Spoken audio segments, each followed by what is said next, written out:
Hi viewers, আসসালামু আলাইকুম। কেমন আছেন আপনারা? আশা করি ভালো আছেন। আর আমি আলহামদুলিল্লাহ ভালো আছি। তো আমি আপনাদের জন্য নিয়ে আসলাম দারুণ একটি রেসিপি পটলের। তো এই রেসিপিটি কিভাবে করতে হয় দেখুন। তো আমি এখানে কয়েকটি পটল নিয়ে নিয়েছি। তো পটলগুলো আমি ছিলে ছোট ছোট পিস করে নিয়েছি, টুকরো টুকরো করে। তো আমি একটা কড়াইতে তেল নিয়ে দিয়েছি। আর আমি এখানে শিং মাছ, কই মাছ এবং শোল মাছের ছোটো শোল মাছ এগুলো একসাথে কেনা হয়েছিল। তো এগুলোকে আমি ছোটো ছোটো পিস করে নিচ্ছি। 3 ধরনের নিয়েছি মাছ এখানে।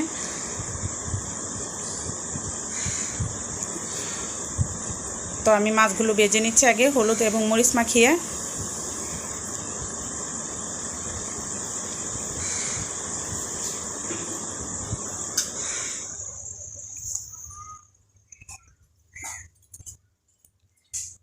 তো মাছগুলো ভালো করে ভাজা হয়ে গেলে আমি মাছগুলো উঠিয়ে ফেলবো।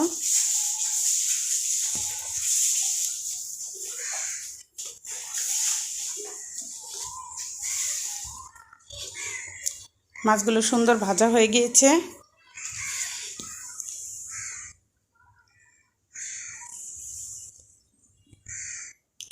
তো এখন আমি এই যে দেখুন পটলগুলো আমি কীরকম টাইপ করে কেটেছি, এই পটলগুলো এখন আমি দিয়ে দিয়েছি। পটলগুলো ভেজে নিচ্ছি।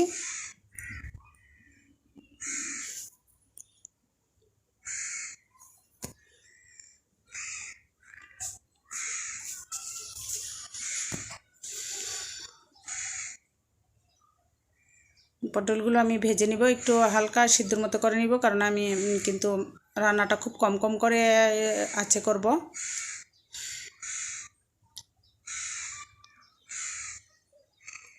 তো আমি একটু ঢেকে দিলাম সিদ্ধ হওয়ার জন্য। তো এই যে পটলগুলো দেখুন এরকম পর্যায়ে আমি কিন্তু এখন উঠিয়ে নিব।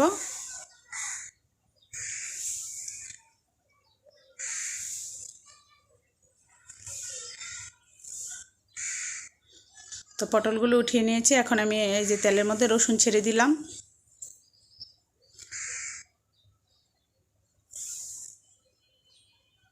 আস্ত রসুন আমি ছিলে নিয়েছি। তো অল্প একটু ভাজা হলে আমি এখন পেঁয়াজগুলো দিয়ে দিব এখানে।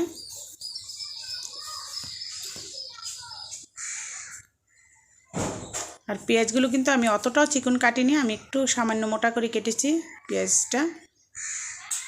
আর ভিউয়ার্স, আমার যদি এই ভিডিওটি আপনাদের ভালো লাগে তাহলে অবশ্যই লাইক, কমেন্ট, শেয়ার দিতে ভুলবেন না প্লিজ।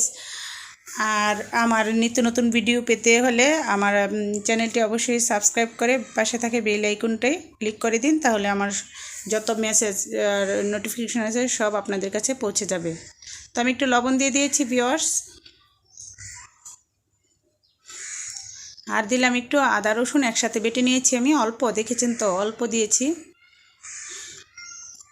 আর সামান্য আমি পানি দিয়ে নিলাম এখন, যেহেতু এখানে তেলটা একটু গরম বেশি, তো আমি আগে পানিটা দিয়ে তারপরে ইয়াটা দিব, যেহেতু কালারটা আজকে আমার সুন্দর রাখতে হবে। তো এই জন্য আমি একটু হলুদের গুঁড়ো দিলাম, সামান্য একটু মরিচের গুঁড়ো দিলাম, দিয়ে আমি এগুলোকে ভালো করে নেড়ে আর একটু পানি দিয়ে নিব অল্প।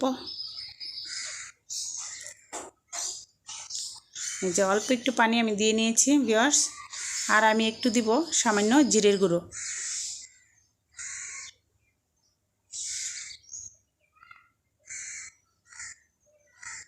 সামান্য জিরের গুঁড়ো দিয়ে দিয়েছি, হবে, আর লাগবে না আমার। তো আমি এখন ভালো করে এটাকে কষিয়ে নিচ্ছি ভিউয়ার্স। এটা আপনার মশলাটা যত কষাবেন তত কিন্তু টেস্ট হবে। তো আমি প্রয়োজনে একটু পানি দিয়ে তারপরে কষাবো। যদি দেখেন যে পানিটা শুকিয়ে গিয়েছে তাহলে একটু পানি দিয়ে কষিয়ে নেবেন আপনারা।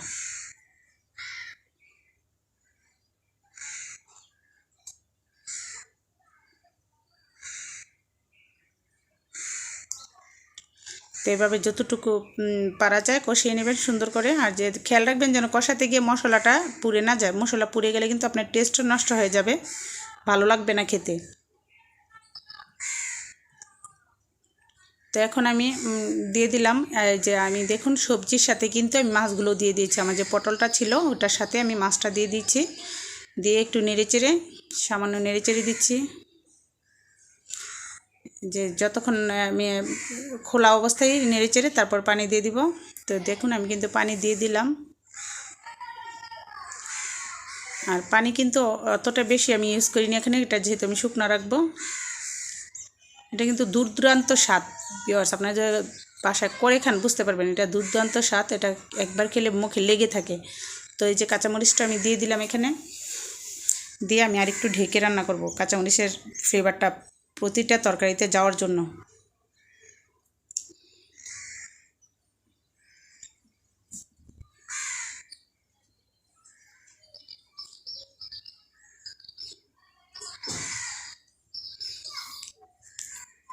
তা আমি একটু ঢেকে দিচ্ছি।